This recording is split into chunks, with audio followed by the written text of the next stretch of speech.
If-then statements. This is where geometry starts getting fun. Okay? We're going to be using this symbol. Again, I'll draw it a little bit better for you. Okay? This means implies. Okay? Implies.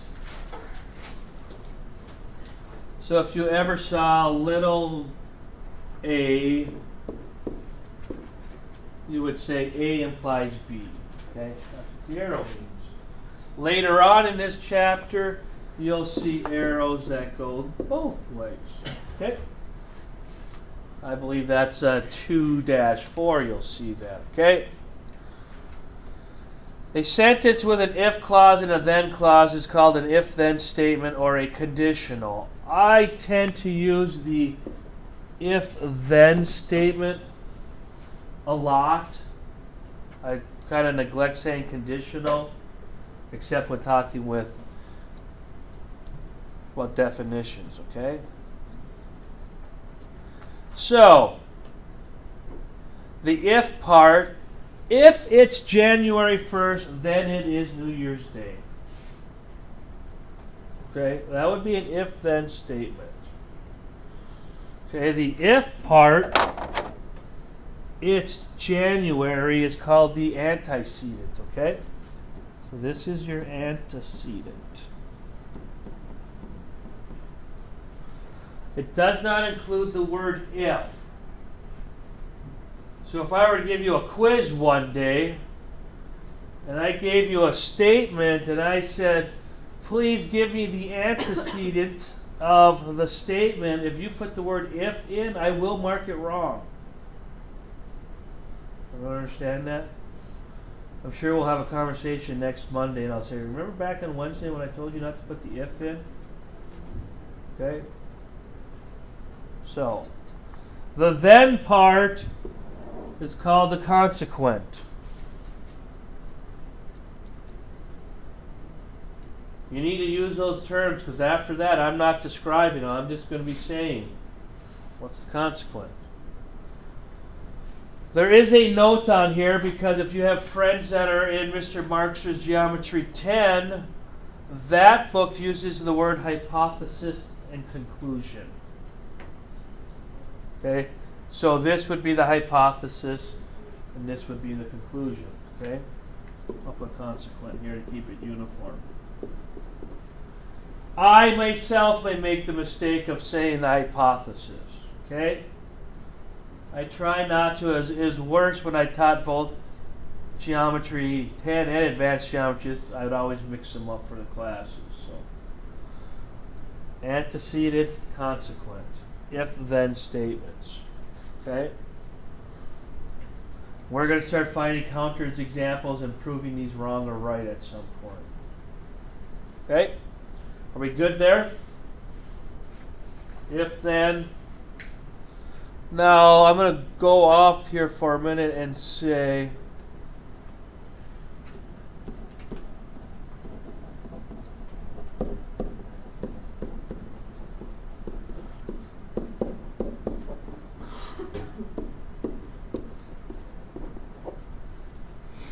I can move them around to be tricky. Okay? I know this is not a true statement. I'm just writing it down. What is the antecedent of that? You're a male. I just flipped it around, okay? This is implied that this is the then statement. Okay? Something else you're going to see is, get a whole new page.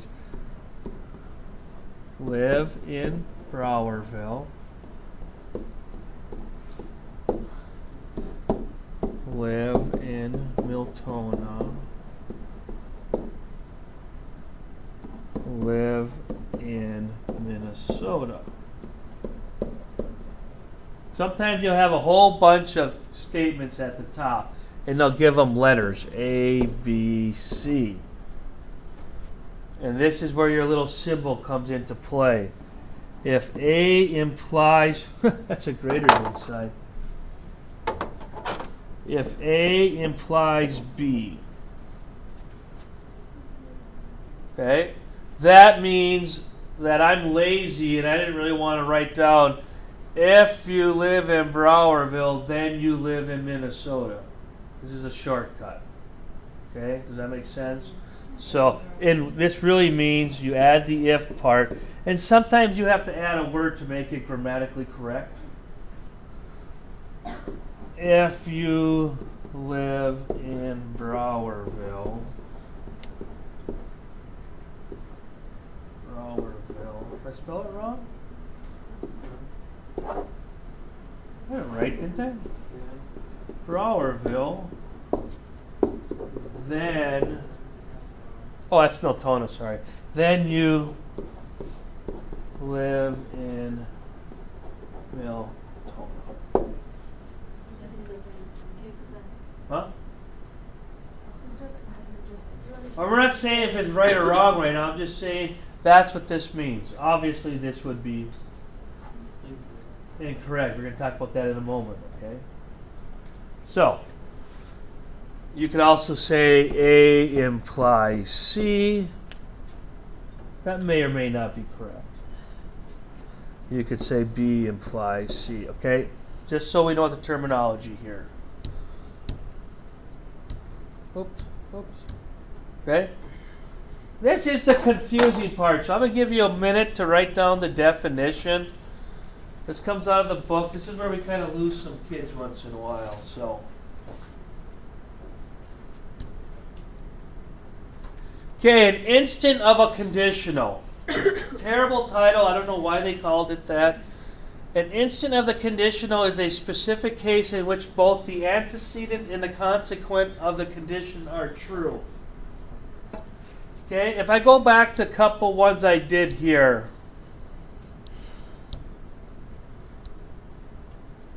I lost what ones I had in here. Okay, let's go back to the first one. Now, when you're talking about the instant of a conditional, you're assuming that right now it's January 1st, okay? This will not work on today's date. I'm going to assume that it's January 1st, and I woke up and I said, if it's January 1st, then it is New Year's Day. Now, to be an instant of conditional, this has to be true. For my case, is it true? If I wake up on January 1st, it is January 1st, right? And then I go to the consequent and I say, it's New Year's Day. Well, it has to be. I'm watching college football. This would be an instant of a conditional for that day. They are both true. Now, if it was January 1st and I was in, I think everyone celebrates New Year's Day. I don't think I have. I suppose I could say if it's January 1st, I'm on a ship right at the international date line. Because you could skip a day, but for the most part, that will be correct all the time. Now, look at this one.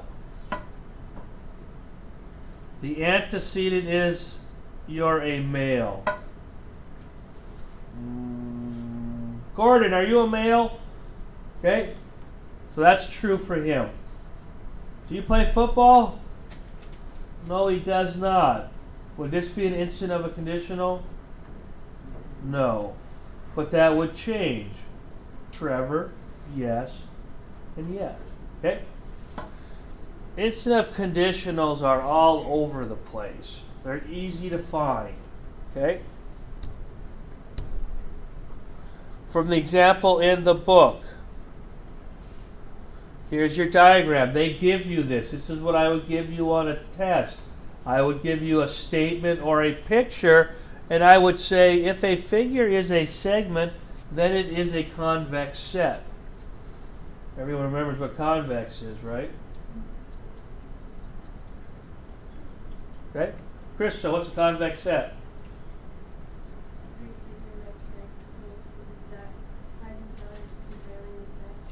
Do you think she's reading that right out of her notes?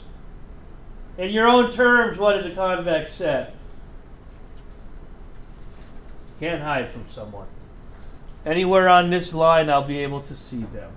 So this is a convex set. Now, if this was an arrow, would it be a convex set? It's a good question. I'll let you think about that. Okay? So, here is my statement. The antecedent is a figure 8 segment. Is this true? Looking at this right here. From what you know about geometry, is that true? Yes. The consequent is a convex set. Is this a convex set?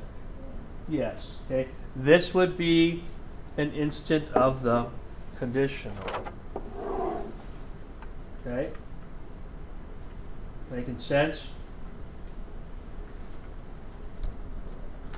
Counterexamples.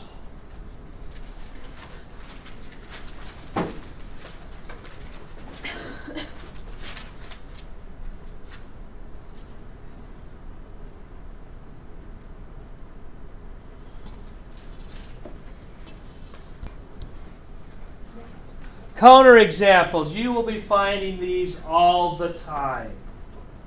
We found one already today. Does anyone remember what counterexample I gave you ahead of time? A definition. A counterexample to a condition is a specific case for which the antecedent of the condition is true and its consequence is false. I gave you a counterexample today already. Coordinate was my counterexample. The if part was you're a male. And I asked him specifically, I said, are you a male? And he said, yes. So my antecedent was true. He confirmed that for me. And then its consequence was you play football. Was that true? Coordinate is my counterexample to that if-then statement. Okay? You're going to find them all the time. Now, everyone in this classroom is going to school in Browerville. How do I know this? I teach in Browerville, and you're all here. Okay? So, if, that's caveman speak. I think I forgot to put something in there.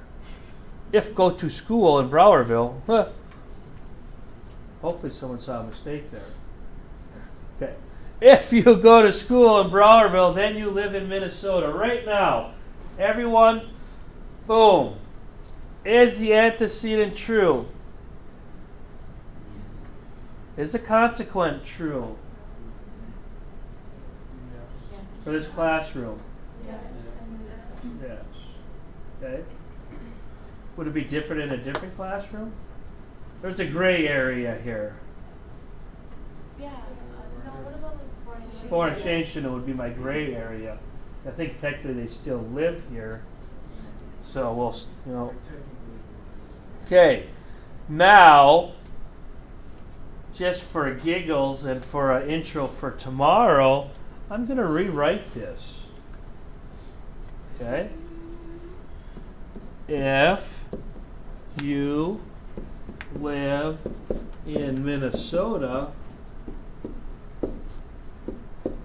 then you go to school in Browerville.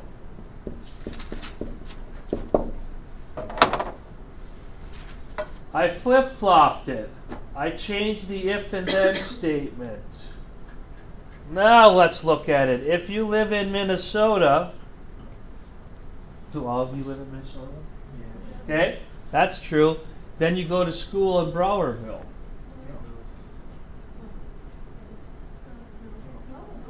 Emily Patrick does not go to school here. She lives in Alexandria, which is in Minnesota. But she goes to school in Alexandria, okay? So, this would be another counterexample.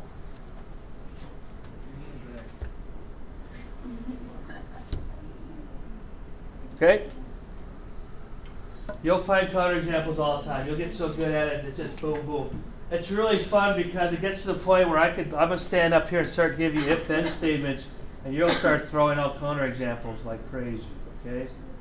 Now, to prove a statement wrong, if this was a theorem or a postulate, if you live in Minnesota, then you go to school in Browerville, all you have to do is find one counterexample and disproves the entire thing. Okay? You'll realize how hard it is to write an if-then statement that is true. Very difficult. Okay? So,